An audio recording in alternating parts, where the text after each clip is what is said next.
I'd like to welcome you to our biannual Phi Theta Kappa induction ceremony. I'm Mackenzie Krismarsik, our faculty advisor for Phi Theta Kappa, and we're honored to have you here tonight, especially our new Phi Theta Kappa inductees as we welcome you into our honor society. The goal of Phi Theta Kappa is twofold. First and foremost, Phi Theta Kappa exists as an honor society to recognize the academic achievements of two-year college students. The second goal of Phi Theta Kappa is to provide leadership opportunities for our students.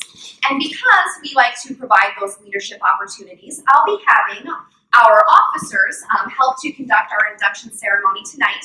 I'll introduce these officers. We have Cassie Fiskewald, who is our president, Tessa Sheeta, who is our vice president of scholarship.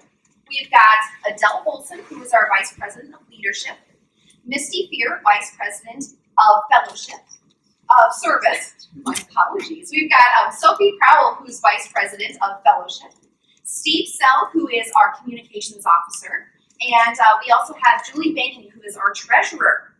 We're very pleased to have these hardworking, dedicated students serving as our officers of Phi Theta Kappa this year. Another important figure in our induction ceremony tonight is Dawn Alexander Payne, who is a history instructor here at Anoka Ramsey. I'm going to welcome her first and foremost to begin our program tonight, as she has a few words of encouragement for our new inductees. Let's welcome Dawn.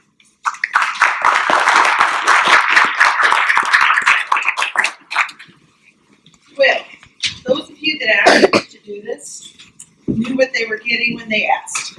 So, first I want to congratulate you. I mean, I know that your family is proud, you are proud, you are making something of yourself, and all of you are very smart.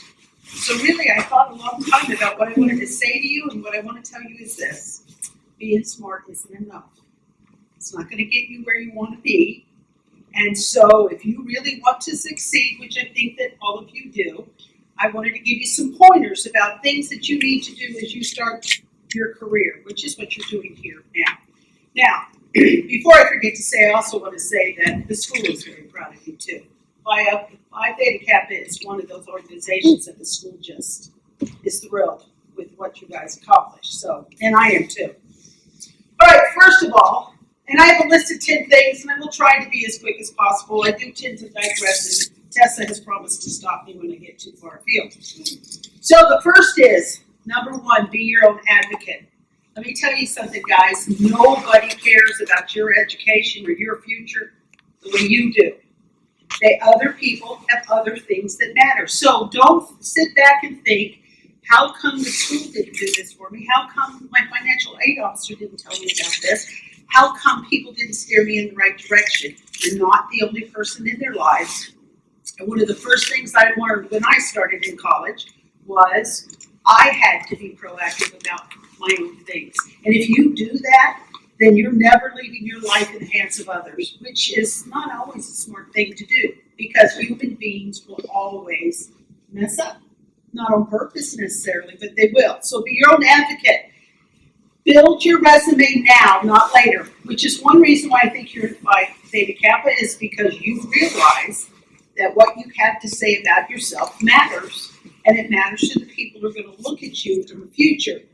I was very fortunate because number three is find mentors. And I found mentors when I started school, and by the time I got my undergraduate degree, I had a better resume than most PhDs did, which meant that when I applied for graduate school, it was a piece of cake. And when I applied to work on my PhD, my resume blew them away. They couldn't tell me no. Now, they did tell me I wouldn't succeed, but they couldn't tell me I couldn't show up. And I said, well, that's fine. I'll see you on Monday. And I went anyway. So find mentors, build your resume. And there's lots of ways to do that. Public service, volunteer, whatever it is that you're interested in, find ways to get involved in that. Now, in history, it was easy. I gave a lot of papers as an undergraduate. I helped build museum exhibits, those kinds of things. But whatever it is you want to do, offer to sweep those people's floors if that's all you can do, but that's a place to start.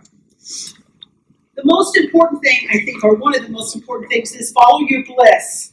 Do not choose your career path based on what your parents want, or what your best friend wants, or what the world thinks you should be doing. Because you know what? You're the one that's going to have to get up every day and do that. You're the one that's going to have to take those classes. And trust me, I have watched people fail because they chose what they thought others wanted, and it didn't work. Because you become pretty depressed. Trust me, nobody ever lay on their deathbed and said, I am so glad that I didn't go with what I wanted to do. That never happens. So don't let that happen to you either. I started out as a computer science and math major, and I liked it well enough. It didn't take me very long to realize that what I was passionate about was history. And I think that shows, and it means that the days when I'm like, oh, I'd rather stay in bed, coming to work's really not so bad. So, prepare for the worst. I'm sorry, guys, but the world owes you absolutely zero. I always told my kids when they were growing up, and I tell my students sometimes, because I know Tessa's heard this, life's tough and then you die. You are not owed anything. But I will say this, that if you prepare for the worst, then you're prepared for anything, which means that you can't be stopped. When I failed, when I failed my minor field exams the first time I took them, when I retook them, they were supposed to tell me within a week's time whether I passed or not. And you only get to fail once. If I didn't pass, I was out of the program. And it was spring break, and they forgot to call me. So I showed up 2 weeks later. I'm in my chairman's office, and I said, so, were you just unwilling to tell me that I failed? And he was like, oh, I'm so sorry. But his next question was, you thought you failed because we didn't contact you. What were you going to do? I said, oh, I'd already found another school. I was just going to start over. You guys weren't going to stop me from getting my PhD. That is what you have to realize, is that if you want something, work for it. Don't expect it to be given to you, and always know that things are going to happen to you. And you have to be prepared to deal with the worst of it so that you can get where you want to go. The only thing wrong with stuff happening to you is when you go, well, I'm done. Instead, what you need to go is, how can I creatively get around this obstacle and have it work to my advantage? I did not end up going to the school that I thought I was going to do when I went for my PhD, and yet TCU absolutely was the best place I could have ended up at. But that's not where I started towards. So you have to just be prepared to navigate the obstacles. Always get up when you fall. I don't care how many times you fall. I don't care if you fall 1,000,000 times. The only thing that matters is that you get up 1,000,001. That is the only thing that matters. So no matter how many times things seem not to go your way, or you've made a mistake, or somebody's throwing an obstacle in your way, as long as you get up again, then you're fine. And I failed plenty of times, and I had a lot of people, for good reason, tell me I would never make it. That, yeah, you're smart, but I'll never forget when I passed my dissertation and I was officially a doctor. My chairman said to me, you don't have to remind me that I was the one that told you you'd never make it. And I was like, well, it didn't really matter what you said. I decided I was going to make it. He didn't decide for me. So make sure you make your own decisions. Own your own choices. You know what? In life, you're going to find things are not going the way you wanted them to. And you know what? 99.9% of what happens in our lives is from the choices we make. I tell my students sometimes that, you know, if you step off a curb and you get hit by a bus, you may not have planned that. You certainly didn't say, hey, bus, here I am. But you did decide to step off the curb. And if you own your own choices, then that means that you can also own your reactions to anything that happens to you. Which means that when bad things happen, you go, well, you know what I do? I'll tell you what I do. I give myself 24 hours, maybe not. But I just throw myself as far down that hole as I can get. I scream, I cry, I throw a fit, and I give myself 24 hours. And then you know what I do? I get up the next day and say, okay, it's a new day. I'm done feeling sorry for myself. Now I can figure out how to do it the way I want to do it. So your reaction is what matters. Viktor Frankl, who was in Auschwitz, I think he was, which, by the way, is an excellent author. You should read his books if you ever get a chance. But one of the things he said is that the people that died first in the camps were not necessarily the sickest, the weakest, etc. They were the ones that believed what they were told. And what the Nazis told him was, your life is over, we own you. And when they believed that, it was done. But the people who believed that they didn't own them, that they decided the course of their life, the outside was immaterial. They survived, and they lived, and they lived for a better day, and it came. You know, one time my parents said that I was standing up in the back seat of the car, and my father kept telling me to sit down. This was before seatbelt laws. And he said what every parent says is, if you don't sit down, I'll pull over the car and I'll spank you. And he said, they knew I was going to be in trouble because at 2 years old, I sat down and I said, fine, but I'm standing in my mind. But you know what? That attitude allowed me to succeed. That attitude will allow you to succeed. Nobody can define your reaction but you. So don't believe what others say about you. And if it's negative, don't believe what you say about you either. Try to think of something positive. All right. Remember what is important. You know what? I don't know. I guess it's a good thing the president isn't here. I don't see him here. But school is not the most important thing in the world. It really isn't. Getting your degree and being successful in business, not the most important thing in the world. What kind of person you are? Do you have integrity? Are you trying to make the world a better place? Are you taking care of your family? Are you good to your friends? These are the things that matter. So don't lose sight of that. Because again, nobody lays on their deathbed and goes, boy, I'm so glad that I messed over everybody I came across because at least I made a lot of money and had a good career. It's not the way life is. But if you pay it forward, which is the last thing I would say, help others succeed as you succeed. You pay it forward, you're kind, you try to make the world a better place, you take care of yourself, you own your choices, then you will have a life that is not full of regret, and you will have a life that will succeed, and you will have the career that you want and feel that you deserve that has nothing to do with how unbelievably smart you are, and we're all proud of that. But it takes more than that to be the kind of people in this world we need to be. So there you go. That's my advice. I don't know if it's helpful, but I'm just telling you. If you pursue the right things the right way and are responsible, life will be okay. It'll work out one way or another.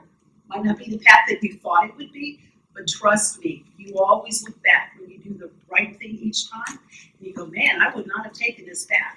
You will look back and say, I am where I'm supposed to be. I am doing what I'm supposed to do. So, congratulations. I'm proud of you. You are on taking the first step towards making big things. So just don't give up and keep moving forward. That's all I got. I tried to make it quick.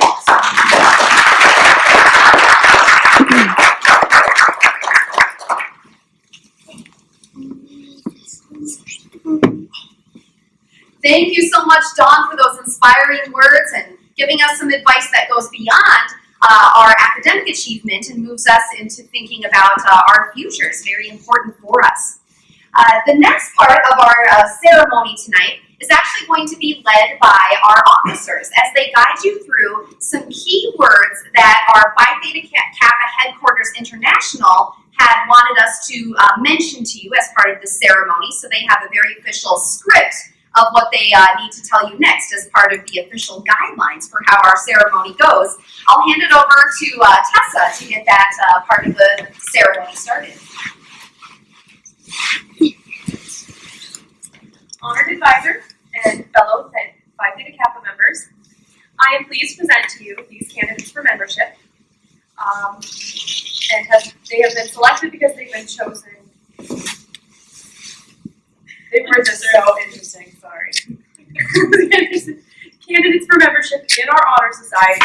These students have fulfilled all requirements for membership and have been selected because they have chosen scholarship, leadership, service, and fellowship as their hallmarks. I recommend them for acceptance into the Alpha Delta Upsilon chapter of Phi Theta Kappa Honor Society. You are about to be inducted into a scholarly fellowship, which embraces community colleges not only of your own state, but of the nation and the world. This fellowship is Phi Theta Kappa, and your chapter is Alpha Delta Upsilon. After induction, you will find among the members an atmosphere of scholarship to which you must give of yourself in order that the organization may be meaningful to you. I have in my hand a torch, symbolic of knowledge, which is the servant of wisdom, which dwells with prudence and leads in the way of righteousness in the midst of the paths of judgment. I have the white flower, typifying purity and beauty of life, with its white buds signifying intellectual associations. I give you this flower as a symbol of our newly formed intellectual friendship.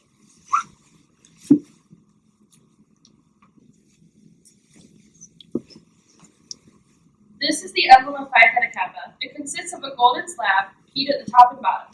The golden seal, like the escutcheon of our coat of arms, refers to the golden opportunities that abound on every hand for society folk to evidence their culture and perform good works. Because gold is the most noble of metals, it shall have a further significance to our society, for it shall represent the nobility attained by those who achieve intellectual leadership. Across the slab you will observe a black band. It represents the three ideals which bind us together, and the culture of self-control, which is a necessary foundation for true wisdom, aspiration, and purity. Shining through the black Emmanuel background are the three Greek letters, which are the initials of Greek words meaning wisdom, aspiration, and purity. Behind the band is a wreath, on one side composed of oak leaves, on the other laurel. The oak leaves stand for stability and strength of character, as symbolized by the sturdy oak. The graceful curling leaves of the laurel signify achievement and success, all attributes for membership in our society. Above the band is the representation of the head of Athena, a symbol of learning. In the base appear the Greek letters meaning light, the light of knowledge and learning, the common ideal for members of Phi Theta Kappa Honor Society. This badge stands as a symbol for the high idealism of our group and membership in our select. You have studied the constitution of this organization, the purpose of which is to foster a spirit of devotion to study and to scholarly ideals among its members, and whose principles are embodied in the Greek letters, which stand for phronemon, thumos, katharos, which mean wisdom, aspiration, and purity. Now that the standards and ideals of this organization have been fully revealed to you, you come to complete the pledge, which admits you into complete fellowship. So may all stand. Inductees.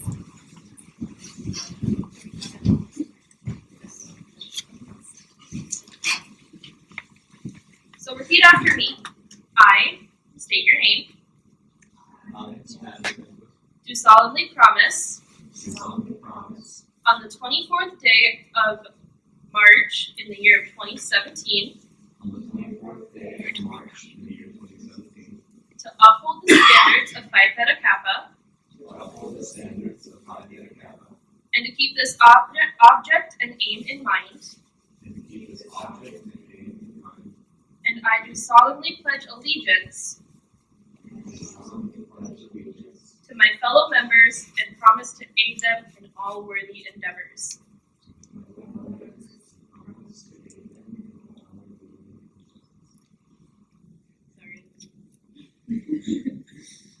As each new member's name is called, he or she moves to the induction table, signs the chapter record book in the designated place for members, and lights his or her candle, forming the torch of knowledge.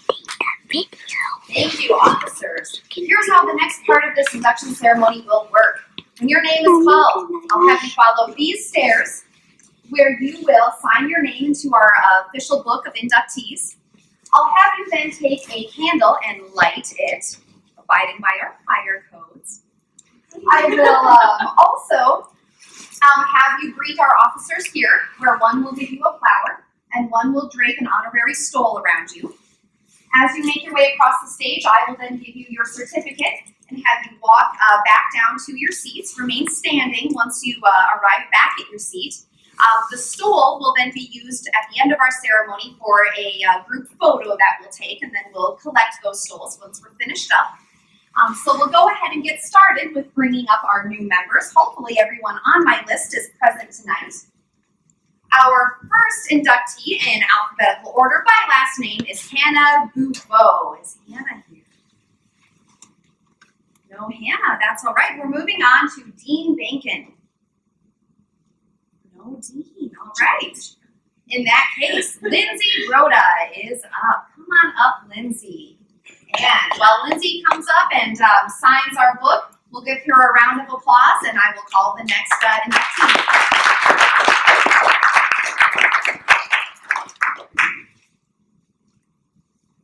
Very good. Congratulations, Lindsay. Coming up next is going to be Madeline Carlson.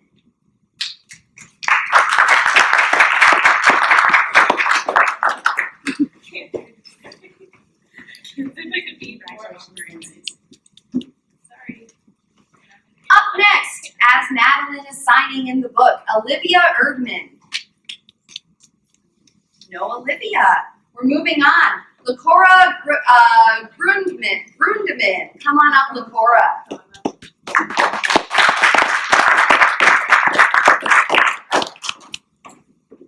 Well done, Lakora. Next up to the stage is Molly Gunderson. Come on up, Molly.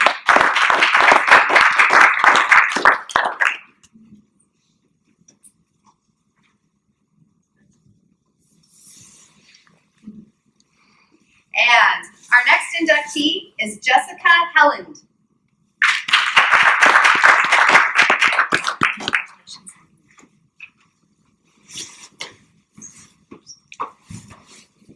While Jessica is signing in, I'll welcome our next inductee, who is Amber Kaiser. Amber, we're moving on to Adam Sandquist. Come on up, Adam.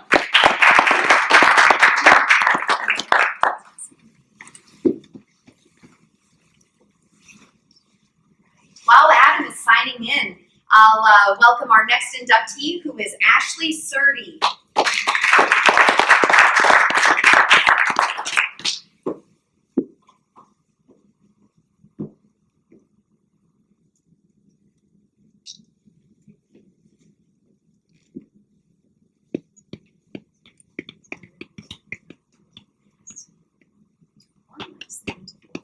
Congratulations, Adam. Our inductees have their hands very full with all of these symbols. And one last inductee for us this evening. We'll welcome up Julia Yates.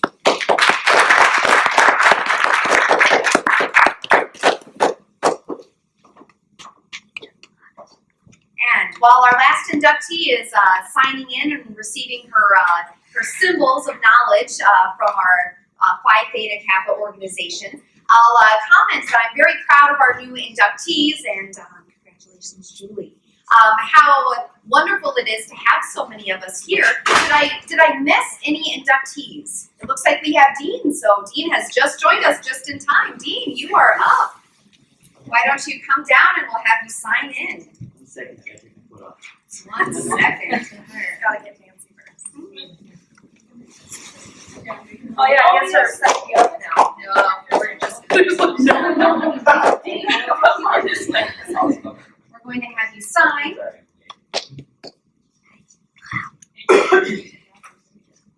Keep going. Okay, I took There's that. stuff. Flowers, like your candle. A little switch on the bottom. And then you wear one of these. And you go down and stand. Go and stand here. Just go All right, congratulations.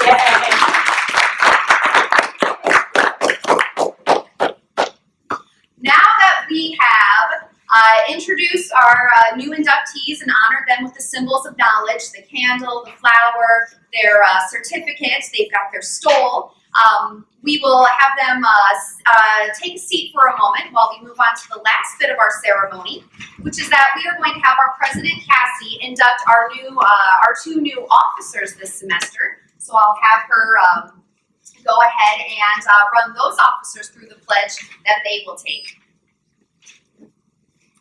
Before you assume your obligation as officers of the chapter, you shall renew your pledge of membership in Phi Theta Kappa. Now repeat after me. I state your name. Do solemnly promise to uphold the standards of Phi Theta Kappa and to maintain by honest and independent endeavor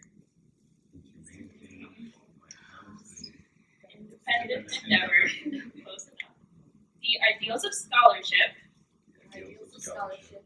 for which this organization stands. You are charged with the responsibility of learning the duties of your office and executing those duties to the best of your ability. Now repeat after me again. I state your name. Do solemnly promise to fulfill to the best of my ability my duties as an officer of the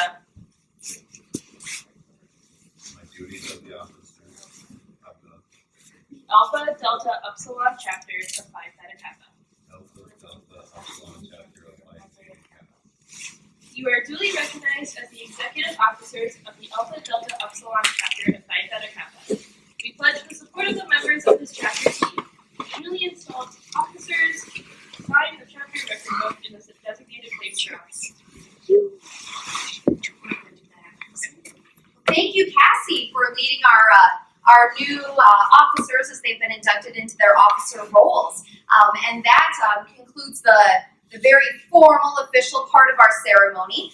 There are two last pieces to our agenda tonight. The first of which is that after I finish speaking, we'll have our new inductees gather on the stage with myself and our officers to take a photo of the induction.